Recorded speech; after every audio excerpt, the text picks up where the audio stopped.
Okay, so this is the start of Heat 1, and I just wanted to show you this footage of me leaving the pit area, and you can see on the right hand side we've actually put the wet tyres on, and we've put them on backwards, which is a little bit embarrassing, but we didn't have time to change it. So I'm going out onto the circuit on a damp track, and one side of the kart has got tyres facing the wrong way. Shouldn't change it that much, but it was a little bit odd. And we've got another class running with us, so there's us at the back there. We've only got 5 runners in this event because it's just after a big meeting, so not that many people turned up for this one, and I'm trying to get through around the back, trying to go around the outside here, but just ran out of room. And then Dylan there, number 21 in the orange helmet, he's the only one that's on slicks. He made a decision to get on the slicks in the beginning, and I just gave him a bit of a wave there because I know how hard it is for him on the slick tyres, and you can see him there in the background. He's just spun, had a half spin, and I'm really struggling to keep up with the field here because I haven't done a lap at this circuit for 2 months. Like, didn't get to do any practice, and I was too late for qualifying as well, so I'm literally having my first lap in the wet on wet tyres on this circuit for 2 months. So this first lap was a bit of a feeler lap, and I'm thinking, oh my god, I'm having trouble keeping up with these guys. And I really didn't know how hard I could push. You can see coming through there, it's sliding out. Normally through here it's flat out, but really trying to be very careful with it. And you can see how many karts there are on the circuit. It's because they're running 3 classes in the one race, which basically means we're only competing against each other, the 5 runners that are in my class, but other classes are running as well. So hypothetically, they're supposed to pull away from us because they're a quicker class than we are running. Anyway, so I'm starting to catch up a little bit here. I think he was from the other group. Yeah, he's from the other group there, the person I went past, and I'm up behind Dan now, and Dan's pretty quick.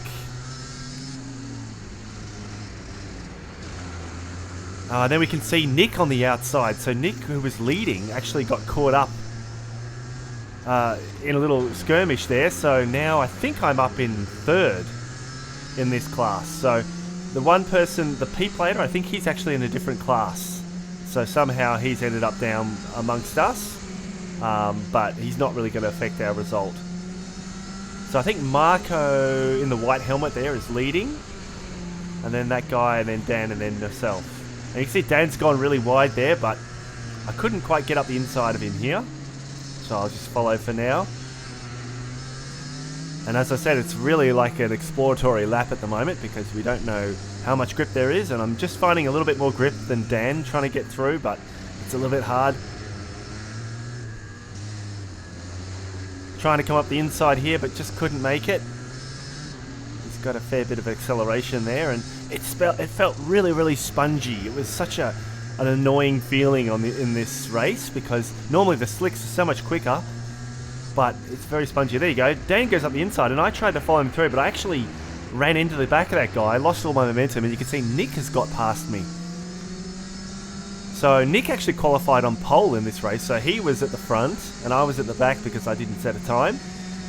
So Nick's back ahead of me, and Nick is really quick in the wet.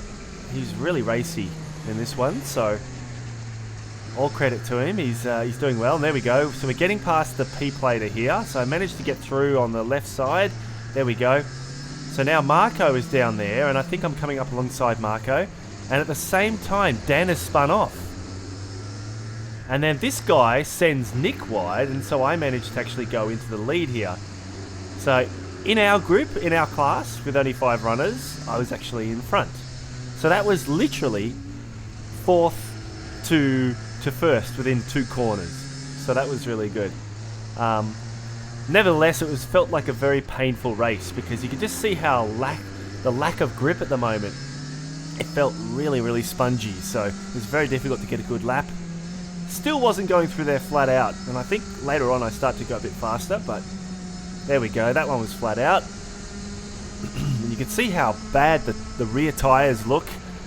Not having run the wets many times, it's a little bit tricky to know how to use them, but they don't look that good. They are slightly used, but I think pretty much everybody's in the same boat. And we're also running the long configuration of this circuit, so you can just see into that corner. We actually have to come into the midfield again, which I actually really like.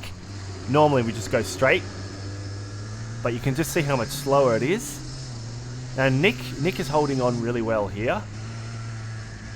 And I kind of felt all the way through this race that I was just trying to protect my position as much as possible, because I just didn't feel very quick at all.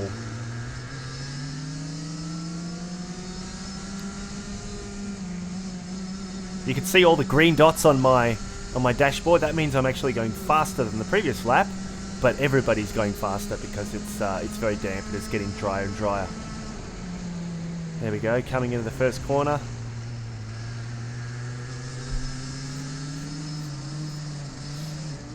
In the dry, that is normally pretty much flat out through there until the braking point, but in the wet, it's very slow.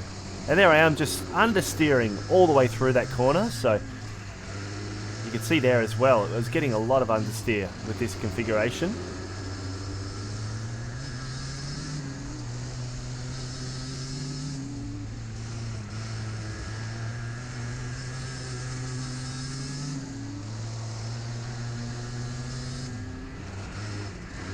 Yeah, really difficult to get it into the corners. And you can see Nick's right up behind me. All credit to Nick. I think he was actually the quickest person in this race. And let's see how many laps there are to go. There's 2 laps to go, so I've just got to hold him off for 2 laps.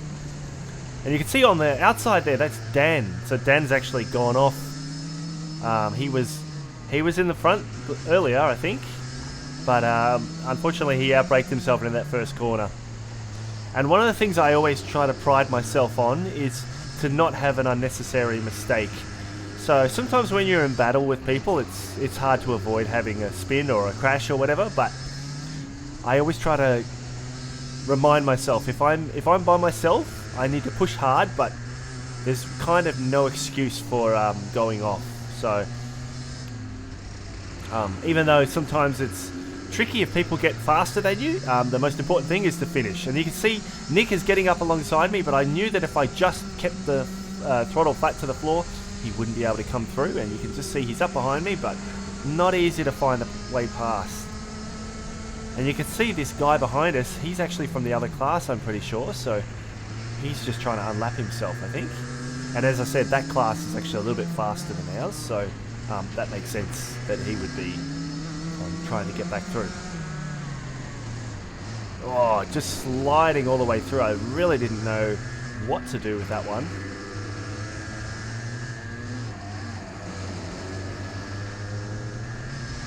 Oh, and there we go. The camera is actually gone, so I had to divert to my nose camera. You can see the quality's not quite the same, but it'll do for the footage. So on my cart, I've usually got 3 different cameras. I have the rear camera, the radiator camera, and then this one that's on the nose cone. So it's actually mandatory to have this one.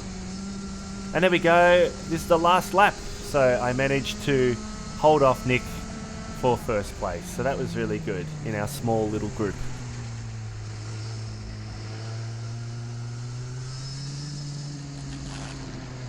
And this is heat 2. So now I'm in first place on the inside, and you can see I'm just protecting my line, and then Nick had to go around the outside. Got a little bit of oversteer there. So now I'm on the slicks, and you can just see the difference instantly. So much quicker.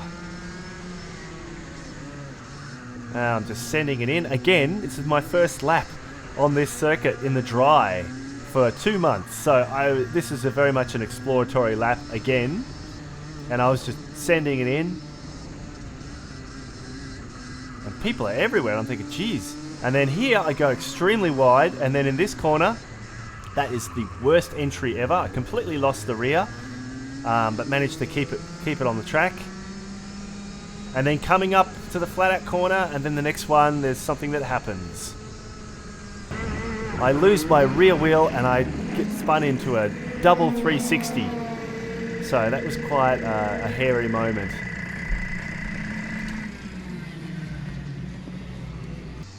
And I just want to play you that lap again so I can explain what happened with the the rear camera in full size. So you can see, there we go. So Nick is behind me, and the rest of the guys. And it's not actually this wheel that comes off, it's actually the other wheel, and I'll just tell you a little bit about what happened. So after the first heat, I think my father noticed something was wrong with the hub. We had some sort of problem with the hub, so we had to go and buy a new hub.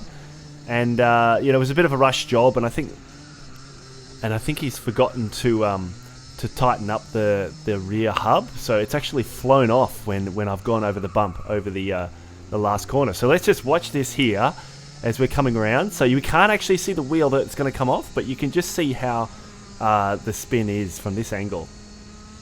Whoa, man, it was like 100 kilometers an hour at that speed, and you can just see the heat coming off that tire. You can see here in the slow-mo from the camera, there you go, just completely unloads, and I do a double 360. Look at that, really intense. And it tries to do a spin around again, but then the momentum straightens it up again. So that was just incredible. You can see I get up here, and there's a bit of a bump there, so it literally just kicks it out, and the wheel had come off by this point. So you can see sparks flying, but somehow the chain and cog was okay. So I thought I'd hit a pot of water or something, because it was just unbelievable how quickly that got out of control. And I just had to pull it out of the line of fire here, and you can see them come around. I mean, they're coming around this corner at over 100 kilometers an hour here. So I wasn't really even feeling that comfortable having the cart there, and I had to ask the starter guy who comes down from the staircase to help me move it a little bit further, I think, later. Anyway, that was the end of Heat 2. So unfortunately, I had to start Heat 3 from the back.